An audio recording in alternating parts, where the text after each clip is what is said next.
की आज खऱ्या अर्थाने मला या जीवनाच्या सावित्रीचं दर्शन घडालं. प्राचीन काळातल्या त्या सावित्रीचं नाही, 3 पदांची आणि 24 अक्षरांची सावित्री आज मला कळाली. कोणती 3 पदांची? म्हणजे कोणती 3 पद?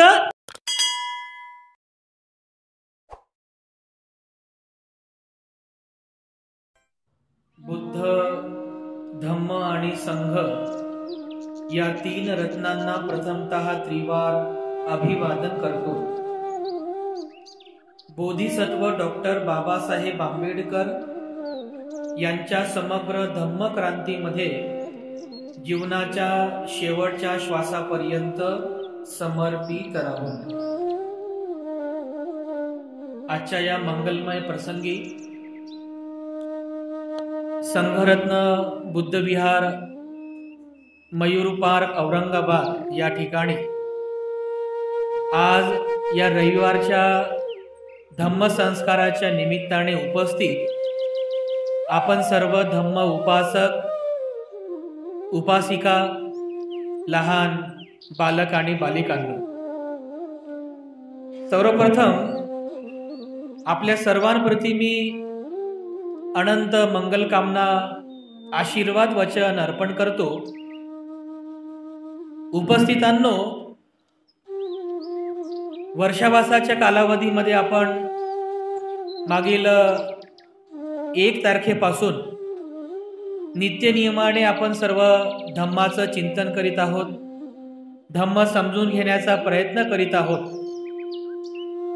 मागच्या धम्मदेशनेमध्ये आपण बौद्ध धम्म संस्कारातील शरणत्य म्हणजे काय, शरणागमनशील म्हणजे काय हे समजून घेण्याचा प्रयत्न केला. बुद्धं शरणं गच्छामि, धम्मं शरणं गच्छामि आणि संघं शरणं गच्छामि या 3 रत्नांच्या शरणस्थानांना पाली तत्वज्ञानामध्ये शरणत्य असं म्हणतात. आणि या शरणत्याचा एक थोडासा इतिहास वगैरे जो आहे तो आपण कालच्या धम्मदेशनेमध्ये आपण ऐकला. हे शरणत्य एवढं महत्वाचं आहे की एक उपासक किंवा एक श्रामणेर किंवा एक भिक्खू किंवा एक उपासिका, एक श्रामणेरी किंवा एक भिक्खुणी, जो कोणी धम्म अनुयायी आहे त्याला धम्म मार्गावर आरूढ होण्यासाठी आणि धम्म मार्गाचं आचरण करण्यासाठी त्याला या 3 शरणस्थानांना ग्रहण करणं अत्यंत आवश्यक आहे. मग त्यानंतर मग शील मार्ग सुरू होतो, समाधी मार्ग सुरू होतो, प्रज्ञा मार्ग सुरू होतो वगैरे वगैरे. सुरुवात जी आहे, सुरुवात बुद्ध धम्म आणि संघरत्नाच्या शरणस्थानानेच होते. त्यामुळे बौद्ध उपासक आणि उपासिका म्हणून आपल्याला या 3 शरणस्थानांवर अत्यंत श्रद्धा असणं अतिशय गरजेचं आहे. बुद्धावर तुमची नितांत श्रद्धा असली पाहिजे. बुद्धाने जो धम्म उपदेशिलेला आहे त्या धम्मावर तुमची श्रद्धा असली पाहिजे. आणि जो संघ स्थापित केला त्या संघावर सुद्धा तुमची श्रद्धा असली पाहिजे. एकदम पहाडासारखी तुमची श्रद्धा असली पाहिजे. कमजोर होऊ नये, डामाडोल होऊ नये, पक्की मजबूत विश्वासानं तुमचं बुद्ध धम्म संघ श्रद्धास्थान असलं पाहिजे. बुद्ध काळामध्ये अनेक उपासक आणि अनेक उपासिका असे होऊन गेलेत की जे बुद्ध धम्म संघाला शरण गेले. बुद्ध धम्म संघाचं शरणस्थान त्यांनी स्वीकार केलं. तर अशाच काही महत्वपूर्ण उदाहरणांपैकी त्रिपिटकामध्ये आलेलं एक महत्वाचं उदाहरण आजच्या धम्मदेशनेमध्ये आपण बघू की कशा पद्धतीने एक ब्राह्मण जो अग्निपूजक होता, अग्नीची परिचर्या करायचा, अग्नीची पूजा करायचा. एक ब्राह्मण अग्निपूजक असताना भगवान बुद्धांकडून उपदेश ग्रहण करून त्याची बुद्ध धम्म संघावर कशा प्रकारे श्रद्धा उत्पन्न झाली आणि तो भिक्षू झाला. मग ध्यान मनन चिंतन करून तो सुद्धा दुःखमुक्त झाला. अशाच प्रकारची एक कथा एक सुत्त पाली त्रिपिटक साहित्यामध्ये वाचायला मिळतं.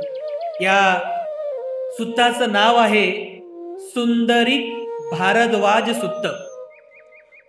सुंदरीक भारद्वाज सुत्त, सुत्त निपात नावाचा ग्रंथ आहे. त्या सुत्त निपातामध्ये महावग्गामध्ये हे सुत्त आपल्याला वाचायला मिळतं. तर सुंदरीक भारद्वाज नावाचा एक अग्निपूजक ब्राह्मण बुद्ध काळामध्ये होता आणि सुंदरीक नावाच्या नदी किनारी तो नेहमी अग्नीची पूजा करायचा, यज्ञयाग वगैरे करीत असे, म्हणून त्याला लोक सुंदरीक भारद्वाज ब्राह्मण असे म्हणायचे.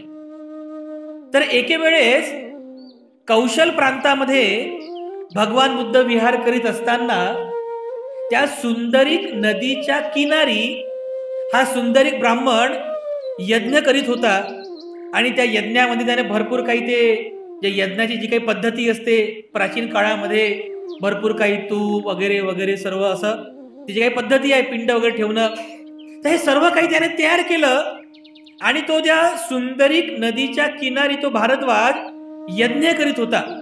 यज्ञ वगैरे सगळं झालं आणि यज्ञ वगैरे सगळं झाल्यानंतर मग एक पद्धत असते की यज्ञ झाल्यानंतर जे काही यजमान असतात, ज्याने यज्ञाचं आयोजन केलं, ते मग यजमान एखाद्या साधूला म्हणजे कोणाला, ब्राह्मणाला, एखाद्या ब्राह्मण मुनीला ते जे पिंड असतात अन्नधान्य ते दान करीत असतात.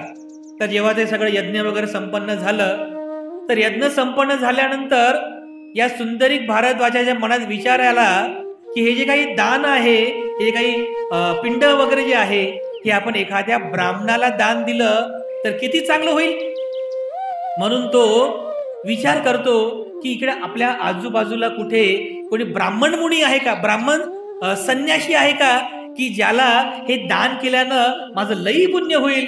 तर तो असं आजूबाजूला पाहतो, तर एका झाडाखाली साक्षात भगवान बुद्ध बसलेले असतात. तर तो भगवान बुद्धांना पाहतो. भगवान बुद्धांना तो ब्राह्मण समजतो की हा कोणीतरी ब्राह्मण असेल, हा कोणीतरी ब्राह्मण असेल. जर मी हे सर्व दान या ब्राह्मणाला दिलं तर माझं पुण्य होईल. तर तो सगळं जे काही दान साहित्य आहे, अन्नधान्य, ते सगळं जमा करतो, एका ताटामध्ये ठेवतो. आपल्या डाव्या हातावर त्या डाव्या हातावर ते ताट ठेवतो आणि उजव्या हातामध्ये ते जे असते कमंडल है ना, कमंडल मध्ये त्याला ते कमंडल घेऊन मग तो हळूहळू हळूहळू हळूहळू भगवान बुद्धांच्या जवळ जातो. मग भगवान बुद्धांना तो दुरूनच पाहतो. तर भगवान बुद्ध त्यावेळेस असं शांत बसून असं अंगावर म्हणजे डोक्यावरती कपडा ठेवून बसलेले असतात, डोक्यावरती कपडा ठेवून बसलेले असतात. तर भगवान बुद्धांचं पण लक्ष जातं की कोणीतरी आपल्याला भेटण्यासाठी येत आहे. तर भगवान बुद्धांच्या डोक्यावर तो कपडा बघून त्याला असं वाटतं की हा कोणीतरी ब्राह्मण आहे, म्हणून तो जवळ जात असतो. तेवढ्याच भगवान बुद्ध आपल्या डोक्यावरचा कपडा काढतात आणि तो भारद्वाज पाहतो, अरे हा तर मुंडक साधू आहे. अरे भगवान बुद्धांना तो पाहतो, अरे हा तर एक मुंडक साधू आहे, हा तर ब्राह्मण नाही आहे. मग तो तशाच पावलाने परत फिरतो की हा ब्राह्मण नाही आहे म्हणून. मग पुन्हा विचार करतो की अरे, की ब्राह्मणांमध्ये सुद्धा असे काही मुंडक ब्राह्मण असतात, मुंडन केलेले ब्राह्मण, की ते सुद्धा दान पुण्याचे योग्य असतात. तर मी जर याला याची जात विचारली की खरोखर हा ब्राह्मण आहे की नाही, जर ब्राह्मण असेल तर मी हे सगळं दान याला देईल, असा विचार करून तो परत येतो, भगवान बुद्धांच्या जवळ जातो आणि भगवान बुद्धांना म्हणतो की भगवान बुद्धांना म्हणतो की आऊस म्हणजे आयुष्यमान, की तुमची जात कोणती आहे. काय विचारतो तो भगवान बुद्धांना, तुमची जात कोणती आहे, कारण त्याला ब्राह्मण पाहिजे असते दान करण्यासाठी. तुमची जात कोणती आहे. मग भगवान बुद्ध स्मित हास्य करतात आणि त्याला म्हणतात की हे ब्राह्मणा, मला माझी जात विचारू नकोस. हे ब्राह्मणा, मला माझी जात विचारू नकोस. या लोक समुदायातील दुःख काय आहे, त्या दुःखाची कारण काय आहेत, हे जाणून विचरण करणारा मी एक सत्व आहे. तू माझी जात विचारू नकोस. तर त्या ब्राह्मणाला आश्चर्य वाटते की हा म्हणतो आहे की मला माझी जात विचारू नकोस, हा म्हणतो की मला माझी जात विचारू नकोस, आणि असं म्हणत आहे की ह्या लोक समुदायातील दुःख आणि दुःखाचे कारण जाणून मी या लोक समुदायामध्ये विचरण करणारा एक सत्व आहे. तर त्याला थोडा रागही येतो. तर भारद्वाज म्हणतो की एक ब्राह्मण दुसऱ्या ब्राह्मणाला सहजपणे विचारतो की तुम्ही ब्राह्मण आहात का? आपण नाही का विचारतो एखाद्या अननोन व्यक्ती तुम्ही बौद्ध आहात का, असं विचारत नाही का आपण? तसं एक ब्राह्मण दुसऱ्या ब्राह्मणाला विचारतो की तुम्ही ब्राह्मण आहात का. अगदी त्याप्रमाणे मी सुद्धा तुम्हाला विचारलं. भगवान बुद्ध म्हणतात की अरे ब्राह्मणा, तू स्वतःला ब्राह्मण समजतोस, तू स्वतःला ब्राह्मण समजतोस आणि मला अब्राह्मण समजतोस. तर मी तुला विचारतो, मला सांग, तुला 3 पदांची आणि 24 अक्षरांची सावित्री माहित आहे का? काय विचारतं भगवान बुद्ध की तुला 3 पदांची आणि 24 अक्षरांची सावित्री तुला माहित आहे का? आता ते त्या ब्राह्मण भारद्वाजासाठी ते नवीन असतं, त्याला माहित नसते. तर तो केवळ एवढंच म्हणतो की जे कोणी क्षत्रिय आहेत, जे कोणी ब्राह्मण आहेत, जे कोणी वैश्य आहेत, जे कोणी लोकराजे आहेत, ते सगळेचे सगळे केवळ देवतांना खुश करण्यासाठी यज्ञ करतात. मी सुद्धा देवतांना खुश करण्यासाठी यज्ञ करतो. पण हे 3 पदांचं आणि 24 अक्षरांची सावित्री काय आहे हे मला माहित नाही. हे सावित्री एक मंत्र असतो बघा, प्राचीन काळामध्ये गायत्री मंत्र का गायत्री मंत्र म्हणतात लोक, ते तसा एक सावित्री मंत्र पण आहे. जसा गायत्री मंत्र आहे तसा एक ते सावित्री मंत्र पण आहे. प्राचीन काळात ते यज्ञामध्ये म्हटल्या जात होतं. तर भगवान बुद्धांनी जेव्हा त्याला विचारलं तर मग तेव्हा भगवान बुद्धांना तो विचारतो की ठीक आहे, मग हे जे काही मी दान आणलेलं आहे हे दान घेण्यास इथे पात्र कोण आहे? मग त्यावेळेस भगवान बुद्ध त्या सुंदरी भारद्वाजाला उपदेश करतात. ती जे यज्ञामध्ये जे तू काही देवतेला खुश करण्यासाठी जे यज्ञ करतोस आणि जे काही पिंड तू आणलेलं आहेस हे दान देण्यास कोण योग्य आहे याचं हे तू पाहत आहेस, हे जाणत आहेस. तर बुद्ध त्याला उपदेश करतात की योग्य प्रकारचा यज्ञ कोणता आणि हे दान स्वीकार करण्यास योग्य प्रकारचा व्यक्ती कोणता. तर भगवान बुद्ध त्याला तो उपदेश करतात. तर बघा, एक बुद्धाने सांगितलेलं आहे हिंदीमध्ये, जर हिंदीमध्ये वाचतो, जाति के विषय में न पूछो, आचरण के विषय में पूछो. म्हणजे तुला जर दान द्यायचं असेल तर हे ब्राह्मणा जातीबद्दल विचारू नको, जाति के विषय में मत पूछो, आचरण के विषय में पूछो, क्योंकि लकड़ी से आग पैदा होती है और नीच कुल में पैदा होकर भी मुनि स्मृतिमान, उत्तम और पाप लज्जा युक्त होते हैं. काय म्हणतात बुद्ध की ज्याप्रमाणे अग्नी खालून लाकडाचा पेड धरतो त्याप्रमाणे खालच्या कुळात सुद्धा स्मृतिमान व्यक्ती जन्मास येऊ शकतो. जाती विचारू नका, त्याचं आचरण विचारा. संत कबीराचा नाही का एक दोहा आहे, संत कबीराचा दोहा तुम्ही कधी ऐकले असेल तर बघा, जाती न पूछो साधु की, पूछ लीजिए ज्ञान, मोल करो तलवार का, पड़ी रहन दो म्यान रे भैया, पड़ी रहन दो म्यान. असं दोहा आहे. म्हणजे साधूला जात नका विचारू, साधूंना जात नका विचारू, त्याचं ज्ञान किती आहे, त्याचं आचरण काय ते विचारा. उदाहरण देतात, तलवारीचं मोल करा. ते तलवार ज्याच्यात ठेवतात ना, ते काय म्हणतात त्याला, मियान, त्याचं मोल नका करू, तलवारीचं मोल करा. म्हणजे दोहा आहे. तर बुद्धांनी सांगितलेलं आहे.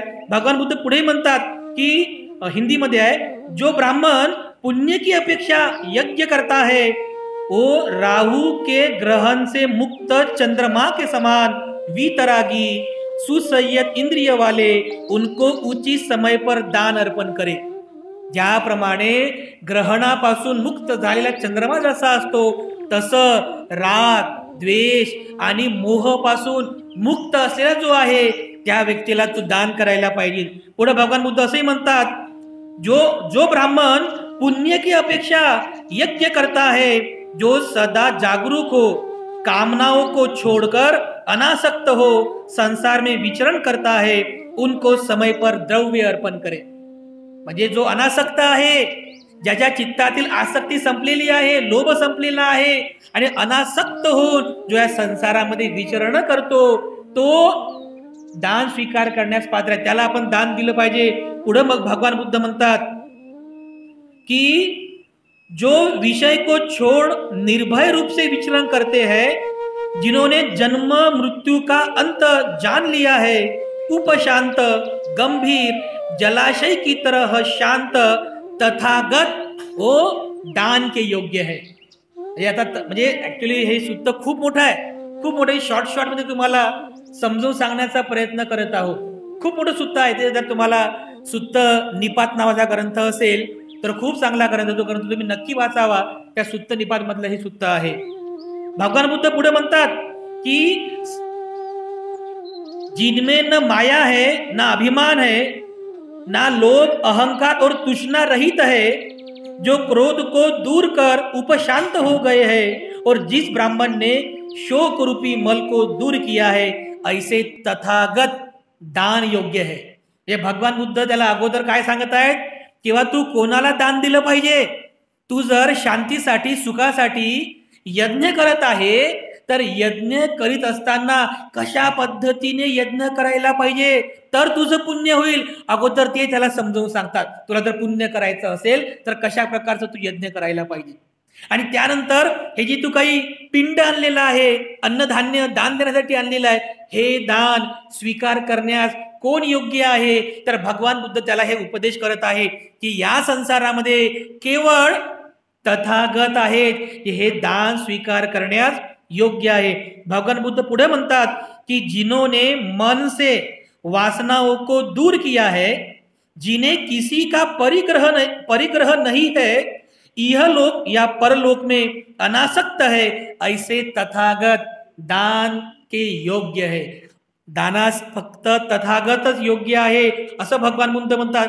जे या सुत्तामध्ये भगवान बुद्ध त्याला समजावून सांगण्याचा प्रयत्न करतात की पुण्य काय आहे, पुण्य कर्म कसं करावं लागतं. आणि तथागत एकमेव असे व्यक्तिमत्व आहेत की जे हे दान स्वीकार करण्यास पात्र आहेत, योग्य आहेत.